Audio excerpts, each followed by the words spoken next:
Hello everyone, जय सिया राम। सोमवार को पड़ने वाली अमावस्या को सोमवती अमावस्या कहा जाता है। इस दिन सुहागन स्त्रियां अपने पति की लंबी उम्र के लिए सोमवती अमावस्या का व्रत रखती हैं। व्रत कई जगह पे ना रखकर केवल पूजा भी की जाती है। सोमवार अमावस्या के दिन माता पार्वती और भगवान शिव की पूजा का विधान है। और क्योंकि अमावस्या वाला दिन होता है, इस दिन पितरों का तर्पण और पितरों के निमित्त दान धर्म का भी विशेष महत्व बताया जाता है। और आज की इस वीडियो में हम लोग देखेंगे आप सोमवती अमावस्या की बहुत ही सरल तरीके से पूजा कैसे कर सकते हैं। तो देखिए, सोमवती अमावस्या वाले दिन आप सुबह उठ के अच्छे से स्नान वगैरह करके या तो मंदिर में जाके या जहां भी आपको पीपल का वृक्ष मिलता है वहां जाके इसकी पूजा कर सकते हैं। और अगर आप बाहर जाके नहीं करना चाहते तो आप घर में जो तुलसी का आपका गमला हो, तुलसी का जो बीड़ा हो, उसकी पूजा भी कर सकते हैं। तो देखिए, आप चाहे घर पे कर रहे हो या फिर मंदिर में जाके कर रहे हो, तरीका बिल्कुल सेम ही रहेगा पूजा करने का। तो देखिए, मैं मंदिर में आ गई थी तो मैं यहाँ पे मंदिर में पीपल के पेड़ के नीचे पूजा कर रही हूँ। तो सर्वप्रथम हम पीपल के पेड़ में जो जड़ होती है वहां पे इस तरह से स्वास्तिक बना लेंगे। तो मैं हल्दी से स्वास्तिक बना रही हूँ। स्वास्तिक का और हल्दी से बनाए हुए स्वास्तिक का भी विशेष महत्व होता है। तो इस तरह से आप सब सर्वप्रथम स्वास्तिक बना लें हल्दी से। उसके बाद देखिए, थोड़े से मैं चावलों का इधर आसन रख दूंगी क्योंकि हमें यहाँ पे जो है अपने दिए को स्थान देना है, दिया रखना है। तो देखिए, सर्वप्रथम मैंने यहाँ पे अपना स्वास्तिक मान लिया है, उस पे थोड़े से चावल रख दिए हैं। उसके बाद सबसे पहले मैं जो है तिलक कर लूंगी चंदन से हमारे पीपल के वृक्ष में। तो यहाँ पे मैंने तिलक कर दिया है चंदन से। उसके बाद हम माता लक्ष्मी के नाम का थोड़ा सा रोली से भी तिलक कर देंगे। तो मैंने यहाँ पे रोली से भी तिलक कर दिया है। उसके बाद आप थोड़े से चावल भी जरूर से चढ़ा दें। और जब भी आप पूजा में चावल वगैरह का यूज करते हैं तो ध्यान रखिए वो टूटे हुए ना हो। इस तरह से मैंने अपने चावल भी चढ़ा दिए हैं। उसके बाद देखिए, वस्त्र रूपी कलावा अर्पण कर दिया है मैंने यहाँ पे।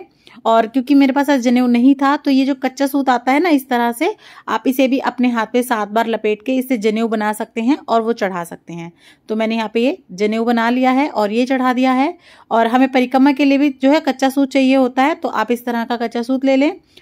और सोमवती अमावस्या वाले दिन ना रुई का जो यूज होता है, रुई का उपयोग है, वो निषेध बताया जाता है।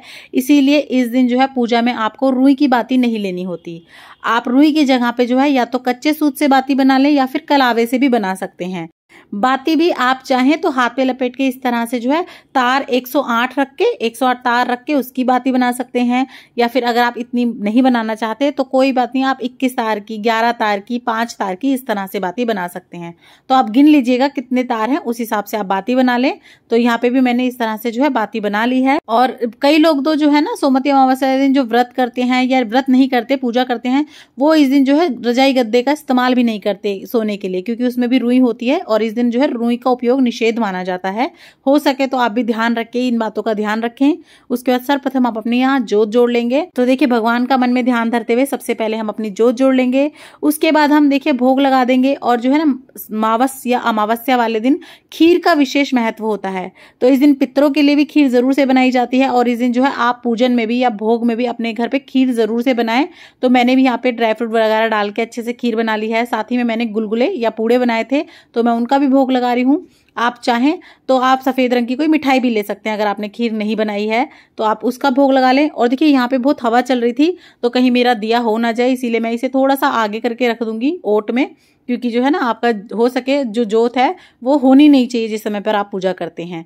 तो आप इन चीजों का भी ध्यान रखें। उसके बाद देखिए, फूल थे कुछ मेरे पास तो मैंने यहाँ पे फूल चढ़ा दिए हैं। साथ ही में कुछ मैं दक्षिणा जरूर चढ़ा दूंगी, क्योंकि ऐसा माना जाता है कि अगर दक्षिणा आप चढ़ा देते हैं किसी भी पूजा में तो अगर कोई त्रुटि रह गई है, कोई कमी रह गई है तो वो पूर्ण हो जाती है।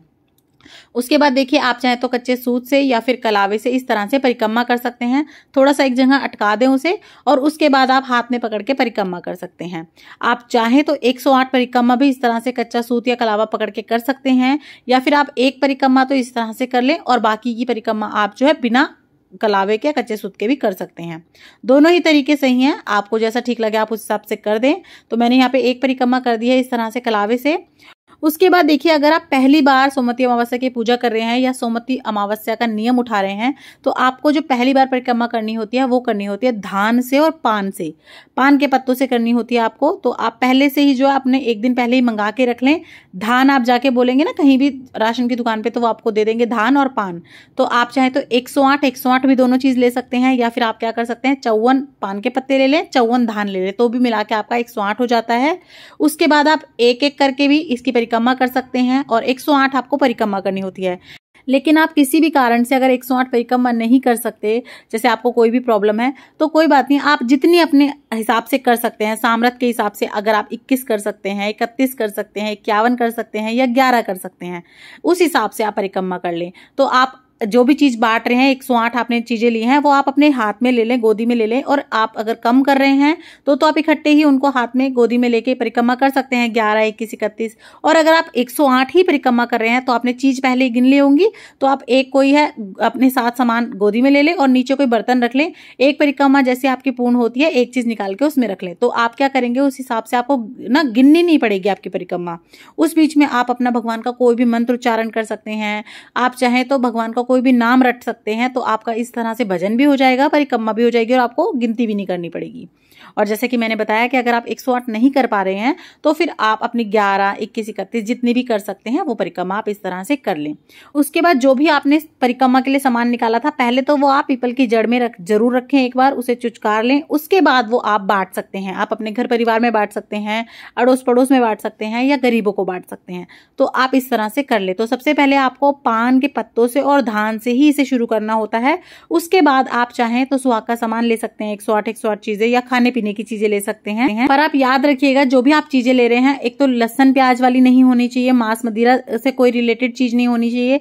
साथ ही में जो है नमक की भी चीजें आप अवॉइड कीजिएगा। आप बिस्किट ले सकते हैं, आप कोई लड्डू ले सकते हैं, आप मेवा ले सकते हैं, आप मिठाइयां ले सकते हैं। इस तरह से आप अपने जो है जितनी भी सोमवती अमावस्या पड़ती है उस पर आप पूजन कर सकते हैं। व्रत कर सकते हैं तो बहुत अच्छी बात है, नहीं तो व्रत अगर आप नहीं भी करते हैं तो केवल आप परिक्रमा करके इस तरह से 108 चीजों का नियम अपना कर सकते हैं।